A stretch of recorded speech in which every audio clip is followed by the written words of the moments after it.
Start. માનનીય અધ્યક્ષશ્રીએ ગૃહની કાર્યવાહીનો પ્રારંભ કરતા કાર્યસૂચિ મુજબ પ્રશ્નોત્તરી હાથ ધરવાની જાહેરાત કરી હતી. ત્યારબાદ વિવિધ સભ્યોએ પોતાના મત વિસ્તાર સાથે સંબંધિત પ્રશ્નો ગૃહ સમક્ષ રજૂ કર્યા હતા. પીવાના પાણીની સુવિધા, ગ્રામ્ય માર્ગોના નિર્માણ, સરકારી શાળાઓમાં શિક્ષકોની ખાલી જગ્યાઓ, પ્રાથમિક આરોગ્ય કેન્દ્રોમાં તબીબી સ્ટાફની ઉપલબ્ધતા તથા ખેડૂતોને સિંચાઈ માટે પૂરતા પ્રમાણમાં પાણી મળી રહે તે અંગેના પ્રશ્નો પૂછવામાં આવ્યા હતા.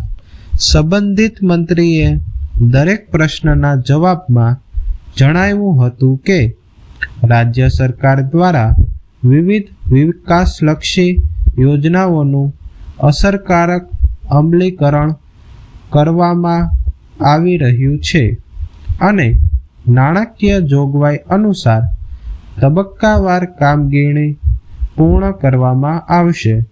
કેટલાક સભ્યોએ પૂરક પ્રશ્નો પૂછતા યોજનાઓના અમલમાં થયેલા વિલંબ, ટેન્ડર પ્રક્રિયા, ગુણવત્તા નિયંત્રણ અને કામોની દેખરેખ અંગે વધુ સ્પષ્ટ માહિતી માંગી હતી.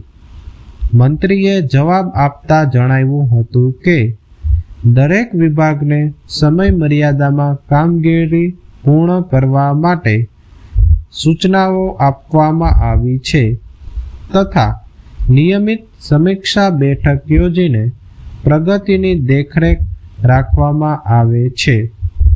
આ દરમિયાન કેટલાક સભ્યોએ એક સાથે બોલવાનો પ્રયાસ કરતા અધ્યક્ષશ્રીએ ગૃહમાં શિસ્ત જાળવવા સૂચના આપી હતી અને તમામ સભ્યોને નિયમો અનુસાર પોતાના પ્રશ્નો રજૂ કરવા જણાવ્યું હતું.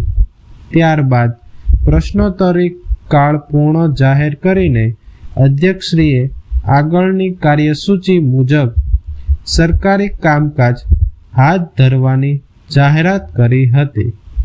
સંબંધિત મંત્રીએ ગૃહને વિશ્વાસ આપ્યો હતો કે પ્રજાના હિતને ધ્યાનમાં રાખીને દરેક પ્રશ્નોનો યોગ્ય અને સમયસર નિકાલ કરવામાં આવશે તેમજ વિકાસલક્ષી યોજનાઓનો લાભ રાજ્યના દરેક વિસ્તાર સુધી પહોંચે તે માટે સરકાર પ્રતિબદ્ધ છે. ગૃહના અનેક સભ્યોએ જવાબોથી સંતોષ વ્યક્ત કર્યો હતો, જ્યારે કેટલાક સભ્યોએ વધુ અસરકારક અમલીકરણ માટે પોતાના સૂચનો પણ રજૂ કર્યા હતા. અધ્યક્ષશ્રીએ તમામ સૂચનો નોંધમાં લઈને સંબંધિત વિભાગોને જરૂરી વિચારણા કરવાની ભલામણ કરી હતી અને ગૃહની કાર્યવાહી નિયમો અનુસાર આગળ ધપાવવામાં આવી હતી.